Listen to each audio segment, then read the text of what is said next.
নমস্কার, আমি শম্পা। নতুন ব্লগে তোমাদের সবাইকে স্বাগত।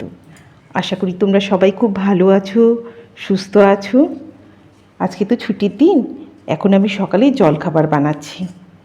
আজকে ঠিক করেছি গরম গরম খাস্তা লুচি বানাবো।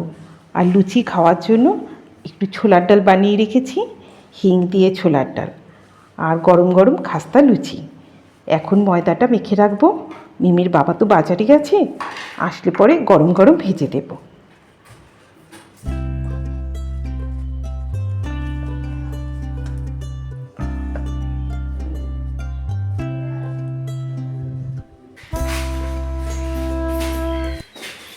এই বললে এই বাজারে যাবে,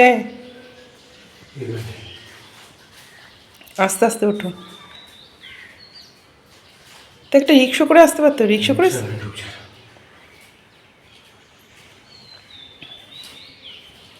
এত বাজার করার দরকার কি ছিল?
পেপার, পয়সা, মোবাইল, কি ব্যাপার বলতো তোদের?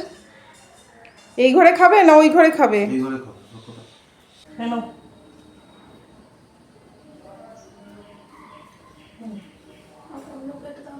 কেন? না না, আমি আর ইয়ে করতে পারবো না, এটাতেই থাকবে। বাবারে, পাই কি ডাকলো।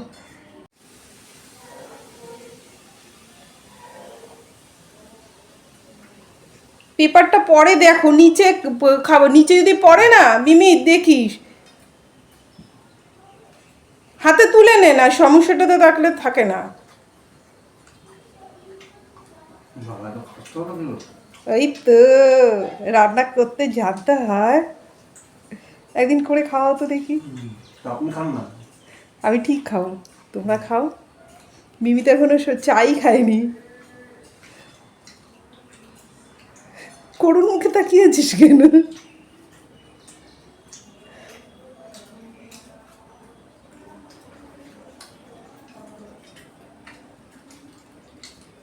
আসছে হিঙের গন্ধটা। পয়সাগুলো কি গোটা করেছো, গুনেছো? গুনে যাও।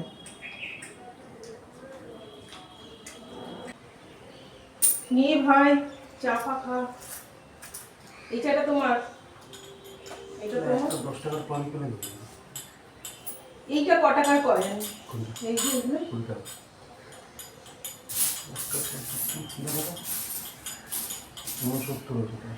ঠিক আছে, দেখছি আমার ব্যাগের মধ্যে আছে কিনা, তাহলেই হয়ে যাবে।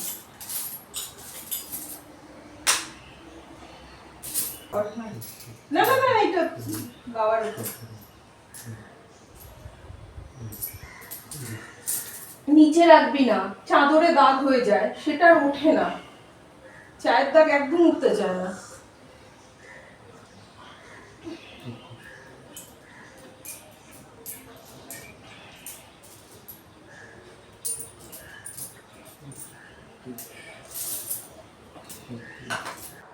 করে উঠেছিল, India wait something big is coming for me. তোমরা তো দেখলে মিমির বাবা কত কয়েন নিয়ে বসেছে, সেই কয়েনগুলো এখন গোনা হচ্ছে। তোমরা হয়তো ভাবছো এই কয়েনগুলো দিয়ে মিমির বাবা কী করবে। আসলে কি বলো তো, এই কয়েনগুলো আমাদের মনসা পুজোর টাকা। প্রত্যেক বছর 17ই আগস্ট আমাদের বাড়িতে মনসা পুজো হয়। কোনো কোনো বছর অবশ্য 18ই আগস্ট পড়ে, তিথি অনুযায়ী পুজোটা পড়ে। এই পুজোটা আমাদের গড়িয়াতে হয় না, এই পুজোটা আমাদের ধাপাতে পৈতৃক বাড়ি আছে, সেখানেই হয়। আর যেহেতু এটা আমাদের পারিবারিক পুজো, সেহেতু সকলেরই কন্ট্রিবিউশন থাকে। আজকে ঠিক করেছি মাছগুলোকে একটু হালকা করে ভেজে নিয়ে রান্না করব। আজকে সর্ষে ইলিশ বানাবো। খুব বেশি ভাজার দরকার নেই, এপিট ওপিট করে ভেজে নিলেই হবে।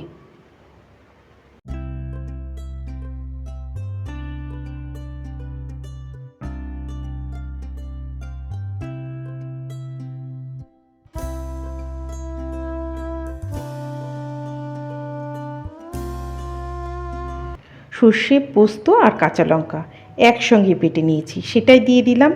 লবণ দিয়ে দিলাম, আর দেব সামান্য হলুদ গুঁড়ো। এর সাথে সামান্য লঙ্কার গুঁড়োও দেব।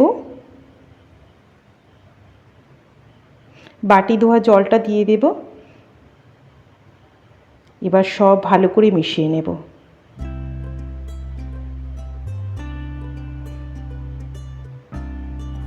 মাছগুলো দিয়ে দেব এর সাথে।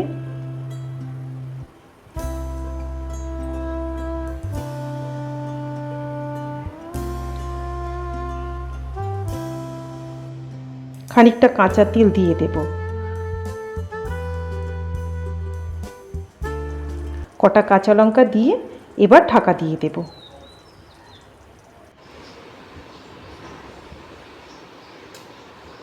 ঘরে মেলে দাও, শুকিয়ে যাবে, নাহলে রং টং নষ্ট হয়ে যাবে। ওটা ওটা থাক, ওটা থাক।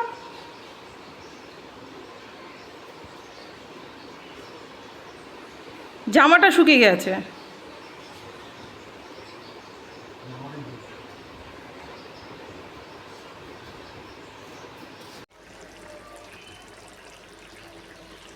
মাছটা একদম হয়ে গেছে, এবার নামিয়ে নেব।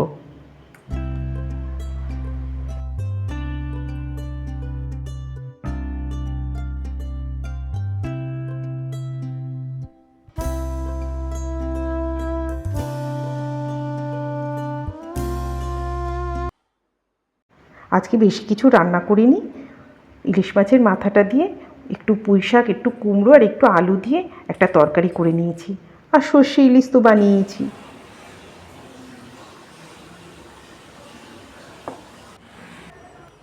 আজকে ছুটির দিন, তার মধ্যে থেকে থেকেই বৃষ্টি হচ্ছে, তাই ভেবেছি সন্ধেবেলা একটু চিকেন 65 বানাবো। এমনি দিন তো হয় না, এই ছুটি ছাটার দিনেই ভালো লাগে। আর বর্ষার দিনে কিন্তু একটু ভাজা টাজা খেতে ভালোই লাগে।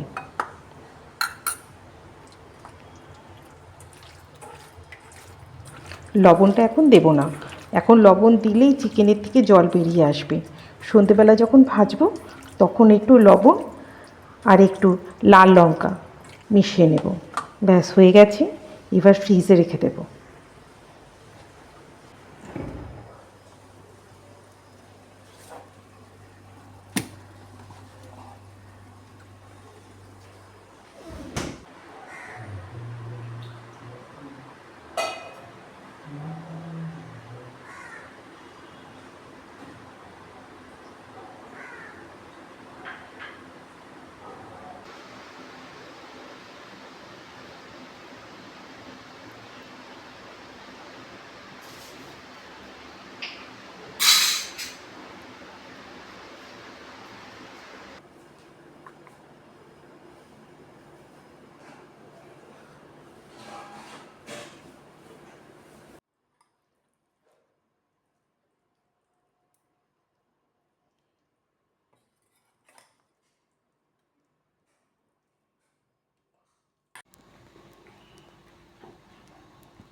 লঙ্কা লঙ্কা নিয়েছে তো।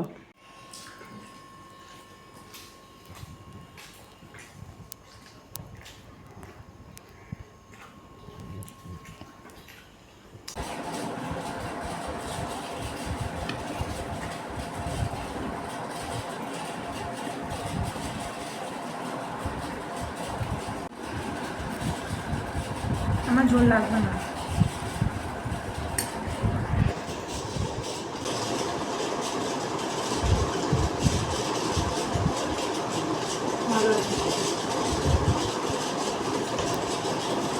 এইটা কি একটু অন্যরকম হয়েছে না? একটু না, মাছটা ভেজেছি তো। আমার তো সেম টু সেমই লাগবে। মাছটা একটু নরম কম আছে।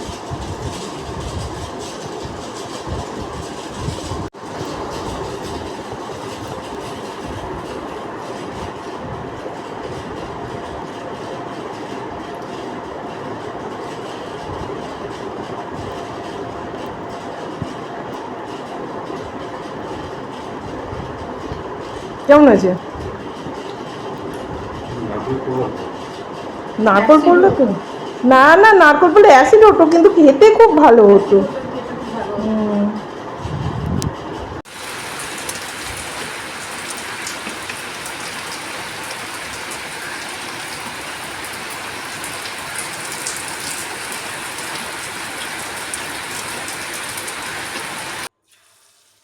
ভিডিওটা কেমন লাগছে কমেন্ট করে জানিও, কিন্তু ভালো লাগলে প্লিজ একটা লাইক করো।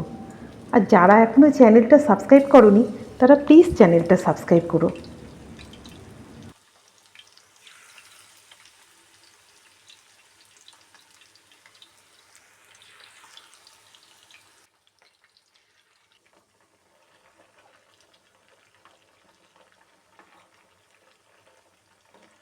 চিকেনের টুকরোগুলোকে লাল করে ভেজে নেব।